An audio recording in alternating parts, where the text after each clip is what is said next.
1. 오프닝 시청자를 멈춰 세우는 질문. 시청자들께 먼저 질문 하나 드리겠습니다. 부모님이 갑자기 돌아가셨을 때 그분이 남긴 빚은 누가 책임져야 한다고 생각하십니까?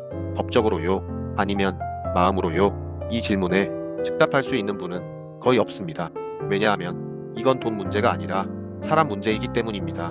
오늘 이야기는 대출을 잘 받아서 문제가 해결된 이야기가 아닙니다. 오히려 대출을 받는 순간 인생이 무너질 뻔했던 한 사람의 이야기입니다. 그리고 이 이야기는 아주 평범한 사람에게 일어났습니다. 2. 아무 일도 없던 평범한 삶. 그는 30대 후반의 회사원이었습니다. 아침에 출근하고 야근하면 편의점에서 저녁을 때우고 주말엔 쉬거나 부모님 집에 들러 반찬을 얻어오는 아주 흔한 일상. 돈 욕심도 없었고 투자에 관심도 없었고 무엇보다 빚을 싫어하는 사람이었습니다. 남한테 돈 빌리는 거 난 진짜 못하겠더라. 이 말이 이 사람을 가장 잘 설명합니다. 아버지는 말수가 적은 분이었습니다.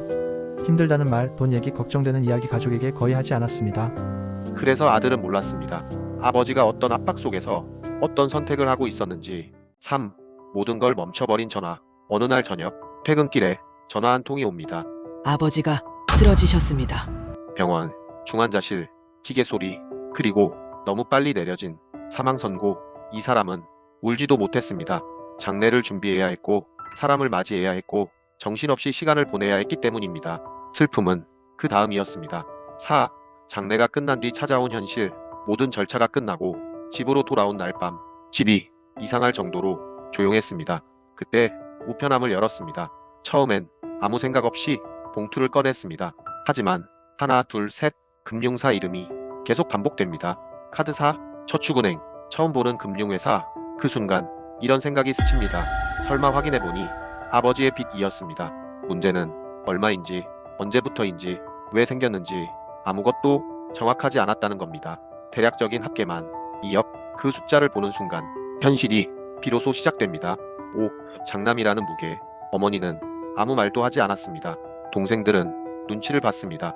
그 침묵 속에서 이 사람은 혼자 결론을 냅니다. 내가 해야지. 누가 강요한 것도 아니고 시킨 사람도 없었습니다. 스스로를 책임이라는 말로 몰아넣은 선택이었습니다. 이때부터 이 사람의 머릿속에는 돈이 아니라 역할이라는 단어만 남습니다. 6. 잘못된 결심이 굳어지는 과정. 이때부터 하루가 달라집니다. 아침에 눈을 뜨면 가장 먼저 드는 생각은 이거였습니다. 오늘은 어디 은행을 가야 하지? 회사에 앉아 있어도 일이 손에 잡히지 않습니다. 계산기를 켜고 월급 명세서를 다시 봅니다. 이자 감당은 될까? 최소 얼마까지는 버틸 수 있을까? 이미 마음속에서는 대출을 받은 상태였습니다. 은행에 가면 비슷한 대화가 반복됩니다. 아버지 채무를 정리하려고 합니다. 직원은 컴퓨터를 보며 말합니다. 상속인이시죠. 진행은 가능합니다. 틀린 말은 아닙니다. 하지만 전부 말해준 것도 아닙니다. 이 말은 이렇게 들립니다. 법적으로 문제없다? 내가 해야 하는 게 맞다? 이 순간 대출은 선택이 아니라 도덕적인 의무가 됩니다. 7. 처음으로 걸린 브레이크. 이 사람이 저를 찾아왔을 때 질문은 하나였습니다. 대출이 얼마까지 가능합니까? 하지만 그 질문 안에는 숫자보다 훨씬 많은 감정이 담겨 있었습니다. 그래서 저는 바로 답하지 않았습니다. 대신 전혀 다른 질문을 했습니다. 아버지 돌아가신 지 얼마 되셨어요? 그 질문에 이 사람은 처음으로 말을 멈췄습니다. 그 짧은 침묵 속에서 이건 돈 문제가 아니라 사람 문제라는 걸 확신했습니다. 8. 서류가 말해준 진짜 위험. 서류를 하나씩 보며 문제의 핵심이 보이기 시작했습니다. 겉으로 보면 단순합니다. 빚이 있다? 상속인이다. 대출로 정리하면 끝이다. 하지만 금융에서는 순서와 타이밍이 전부입니다. 채무 발생 시점이 정리되지 않았고 상속 절차는 진행되지 않았으며 이 상태에서 대출을 받으면 은행과 법은 이렇게 판단합니다. 본인이 이 빚을 떠안겠다는 뜻이구나. 그 순간 아버지의 빚은 사라지고 본인의 빚만 남습니다. 9. 멈춰 세운 한 문장. 그래서 이 말을 분명히 했습니다. 지금 이 상태에서 대출을 받으시면 정리하는 게 아닙니다.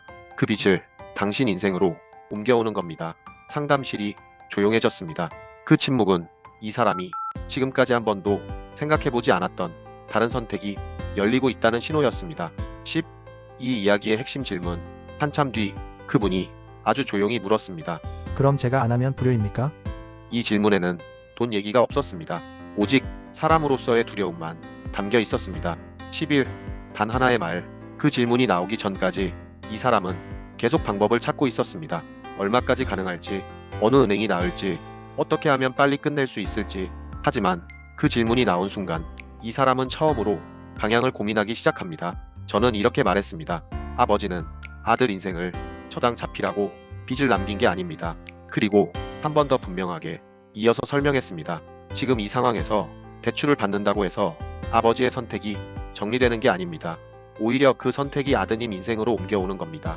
이 말을 듣는 순간 이 사람의 표정이 확연히 달라졌습니다. 왜냐하면 처음으로 이렇게 생각해봤기 때문입니다. 내가 이걸 안 해도 아버지를 부정하는 건 아닐 수 있겠구나. 이 지점이 이 영상 전체에서 가장 중요한 전환점입니다. 12. 만약 그날 대출을 받았다면 여기서 시청자들께 조금 더 자세히 설명드려야 합니다. 많은 분들이 이렇게 생각합니다. 대출 받아서 빚만 정리하면 깔끔한 거 아닌가요? 겉으로 보면 맞는 말처럼 보입니다. 실제로 그날 대출을 받았다면 처음에는 모든 게 정리된 것처럼 보였을 겁니다. 채권 전환은 멈췄을 겁니다. 가족들도 안심했을 겁니다. 내가 해결했다는 뿌듯함도 있었겠죠. 하지만 문제는 그 다음부터입니다. 그 대출은 아버지 문제를 해결한 대출이 아니라 은행 기록상 본인이 선택해서 만든 새로운 빚입니다. 즉 아버지의 사정도 선택도 그 순간부터는 전부 사라집니다. 남는 건 이 사람의 신용상환 능력 미래 계획뿐입니다. 결혼, 이직, 사업, 집 마련 모든 선택 앞에서 항상 이 생각이 따라붙습니다. 이 대출만 아니면 그래서 멈춰야 했습니다. 13. 다른 선택, 다른 길. 대출을 멈춘다는 건 문제를 외면한다는 뜻이 아닙니다. 오히려 문제를 제대로 보기 시작했다는 뜻입니다. 그날 이후 우리는 얼마를 빌릴 수 있는지가 아니라 무엇을 책임져야 하는지부터 다시 정리했습니다. 이 빚이 법적으로 정말 내 책임인지, 내가 선택하지 않아도 되는 방법은 없는지, 지금 결정하면 되돌릴 수 없는 건 무엇인지. 이 과정은 번거롭고 복잡했습니다. 서류를 다시 확인하고 변호사 의견을 듣고 가족에게 설명해야 했고 시간도 걸렸습니다.